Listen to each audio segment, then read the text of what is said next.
Bismillahirrahmanirrahim. Arkanus sholati utawi piro-piro rukune sholat iku arba'ata ngasyara ana 14. Jadi rukunnya sholat itu ada 14. Manakala wong sholat kok 14 rukun ini ada salah satu saja yang tidak terlaksana, tidak dikerjakan, maka sholatnya tidak sah. Yang pertama dari 14 rukunnya sholat adalah al-awwalu utawi kang awal, utawi kang pertama. Iku al-qiyamu ngadeg berdiri. Akan tetapi ada lil qadiri kaduwe wong kang kuwasa. Rukun sholat yang pertama harus berdiri. Tapi lil qiyami bagi yang mampu. Maka kepahamannya, andai kata ada orang yang memang betul-betul tidak mampu berdiri karena sesuatu, mungkin dia lumpuh, mungkin dia cedera, mungkin dia tidak bisa berdiri terlalu lama. Ketika berdiri terlalu lama sehingga akan roboh dan sebagainya, ada satu alasan, maka rukun qiyam, rukun berdiri ini gugur. Rukun berdiri ini menjadikan tidak wajib. Dengan kepahaman balik, boleh sholat dengan cara duduk, baik duduk di kursi, baik duduk langsung di lantai, dan seterusnya. Akan tetapi ini khusus sholat fardu asar, maghrib, isya, subuh. Adapun sholat sunnah, apapun itu namanya, itu tidak wajib berdiri. Qobliyah, ba'diyah, duha, witir, tahajud, tarawih, itu semua sholat sunnah. Idul Adha, Idul Fitri, itu sholat sunnah. Maka tidak kewajiban untuk berdiri. Boleh dilakukan dengan duduk di kursi, duduk di lantai langsung sebagaimana tahiyat awal dan seterusnya.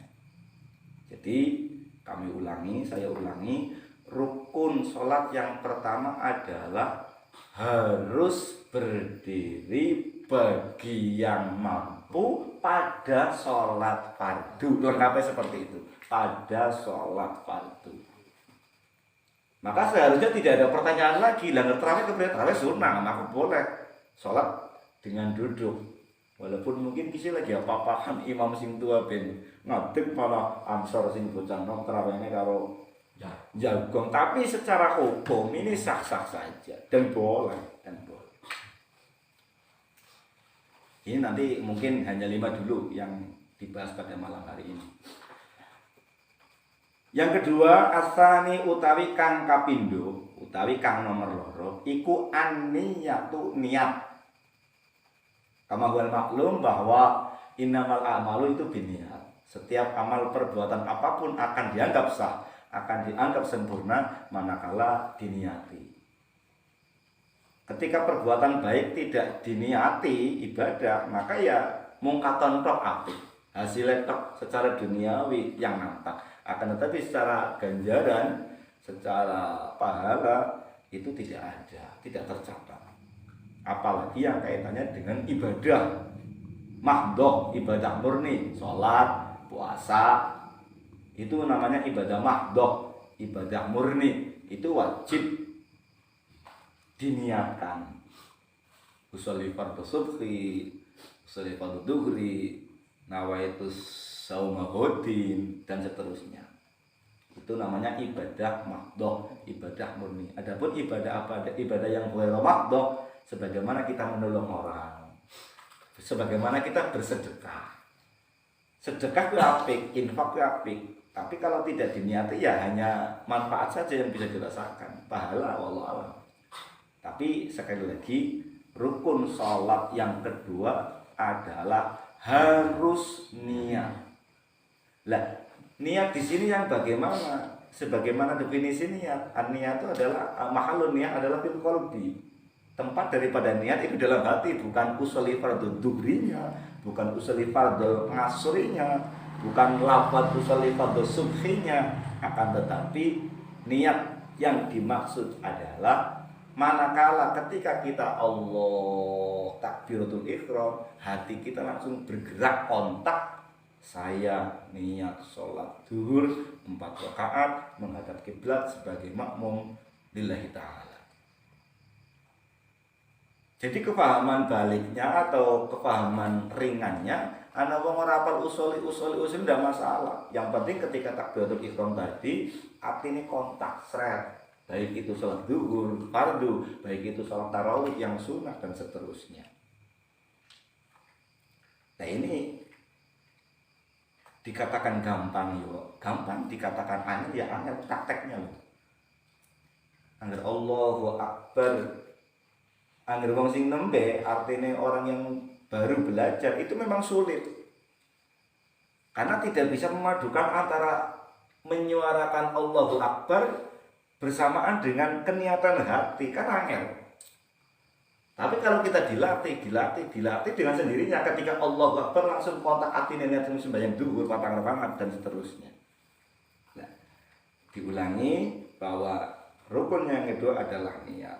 Niat di sini yang dimaksud adalah fil qalbi, di dalam hati, bukan yang dituju, bukan yang dimaksud adalah lafadznya, bukan. Adapun lafadz usolli fardhu maghribi, usolli fardhu subhi dan yang lainnya itu hukumnya sunnah. Dilafadzkan menambah pahala, tidak dilafadzkan sing penting atine kontak itu juga sudah sah. Karena niat itu hanya untuk menarik geret ati supaya bisa niat. Ketika usolli fardhu subhi kan atine langsung kontak. Usolli niat salat sapa ingsun as-subhi ing salat subuh, usolli fardhu subhi ing fardhu subuh kan atine kontak. Berarti usolli fardhu subhi lafadze mulutnya berbicara seperti itu, melakukan seperti itu, artinya langsung dengan sendirinya saya berniat sholat subuh dan seterusnya.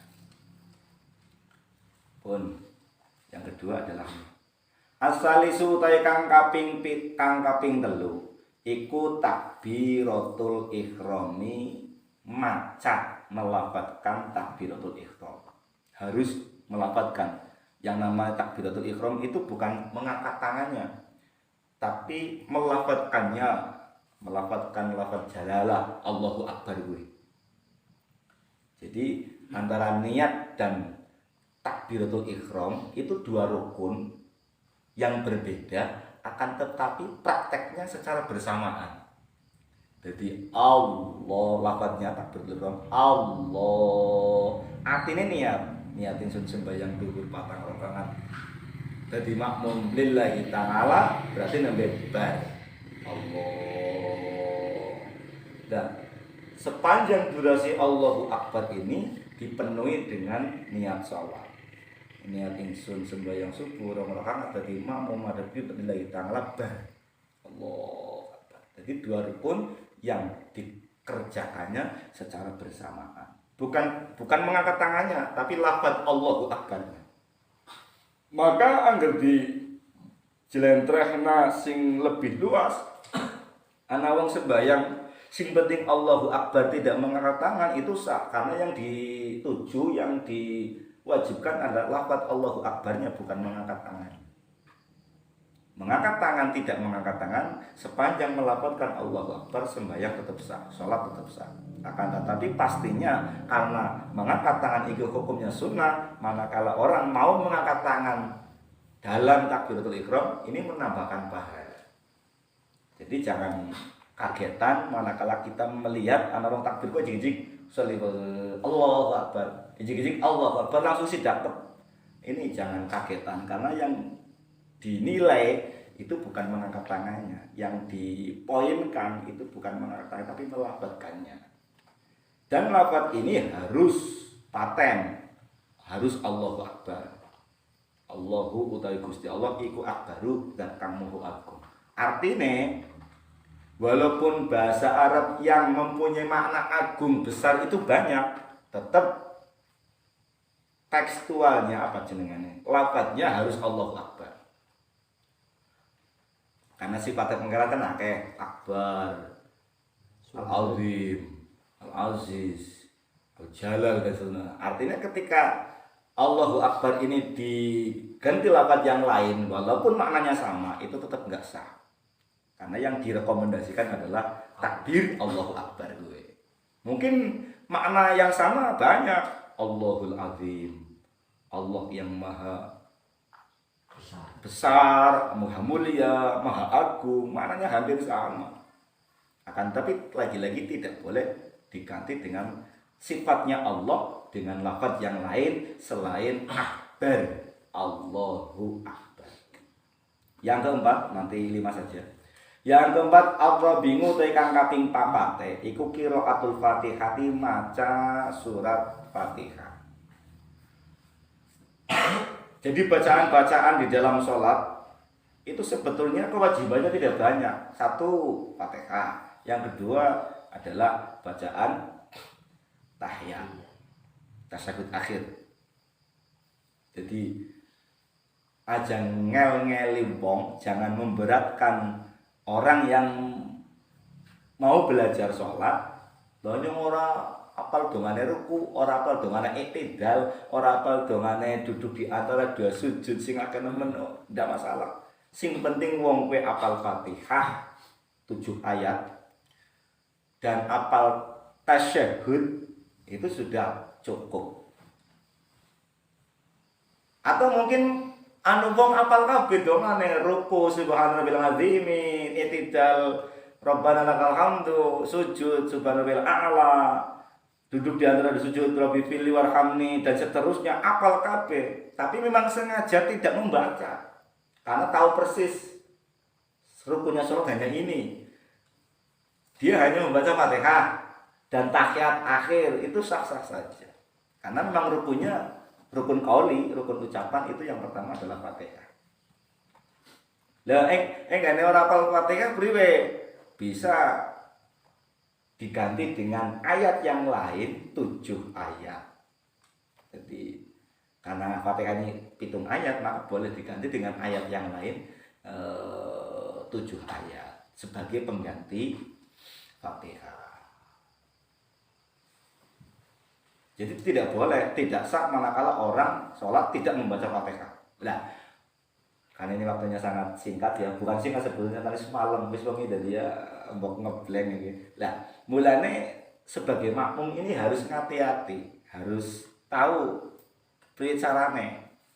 Terutama dalam sholat-sholat yang sifatnya sirri, tidak kedengaran bacaannya. Asar, duhur, kan orang krungu orang ngerti imam lagi maca apa. Dan lebih amannya ketika kita sholat dan tidak mendengarkan bacaan imam lagi apa, yuk langsung baik Fatihah aja, kabiro-kabiroan. Karena kabiro ini hukumnya sunnah, sementara Fatihah wajib. Lagi yang makmum maca kabiro, sementara di pertengahan imam ruku, saya harus mengikuti ruku. Padahal yang maca rukun sholat berupa Fatihah malah tidak sah. Karena ngeboti sunnah tinimbang rukun. Mulanya sembahyang duhur lebih amannya ikhtiatnya langsung ya Allahu Akbar, ya langsung bismillahirrahmanirrahim, alhamdulillahirabbil waladhdallin amin. Kalau sudah melaksanakan fardhu ini sudah aman. Terserah mau imamnya dawa ya nyong siap-siap maca suratan. Kalau imamnya memang ngepasi ya kita tinggal ruku. Atau mungkin sholat yang jahar, sholat maghrib jahar waladhdallin amin. Nah kita tidak tahu imam kira maca suratan sing dawa apa sing cendek. Jadi kita harus mengantisipasi. Pokoknya begitu amin, let sedela antara bacaan subhanallah, dewek langsung bayan aja ngenteni imam maca suratan. Yang terjadi di orang awam, kayak begitu waladhdallin amin. Makmum pada meneng bae rumah sana imam burung bismillah suratan. Lah padahal menenge imam gue memberikan waktu kepada makmum untuk membaca Fatihah karena saya akan membaca inna atoina sing semono cendeke 3 ayat dibanding 7 ayat. Nah, mulanya ketika amin, imam meneng baik, oh ini waktu kita sebagai makmum untuk membaca Fatihah. Aja meneng baik, ngenteni bismillah suratan imam mungkin malah luput. Jebule imam ina atoina nyong kudu Fatihah sing 7 ayat, maka ora kecendak. Begitu amin, let berapa detik sekira membaca subhanallah, makmum langsung bismillah, Fatihah waladhdallin amin.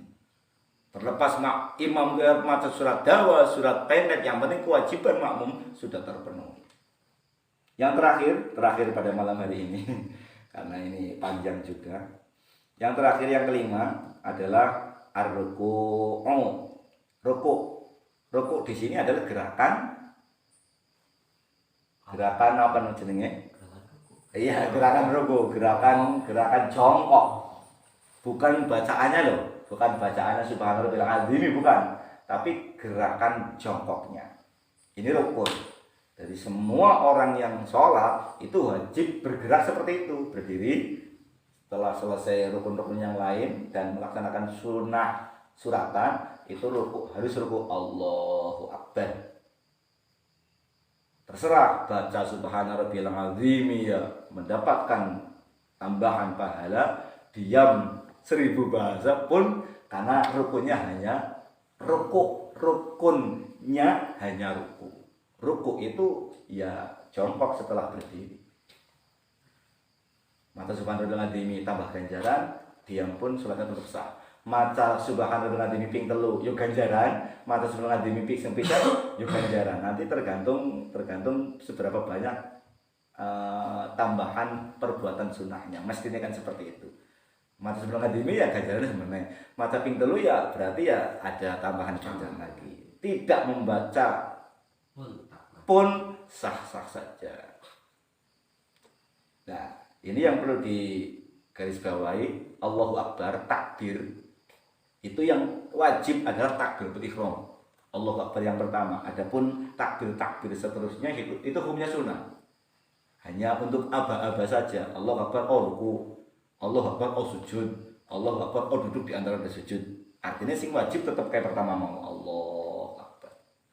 Ketika ruku ijik-ijik duduk tanpa aba-aba Allahu Akbar itu sah-sah saja. Karena takbir intikal, takbir ngolah ngalih gerakan itu hukumnya sunnah. Itu saja pada kesempatan malam hari ini. Semoga bermanfaat. Syukur-syukur tidak ada kemuskilan, kejanggalan, ataupun walaupun ada, kita batasi saja lah. Kita batasi antara 5 menit untuk tanya jawab. Monggo. Nggih, monggo. Ya, tetet. Oke, aku tak sudah kan niat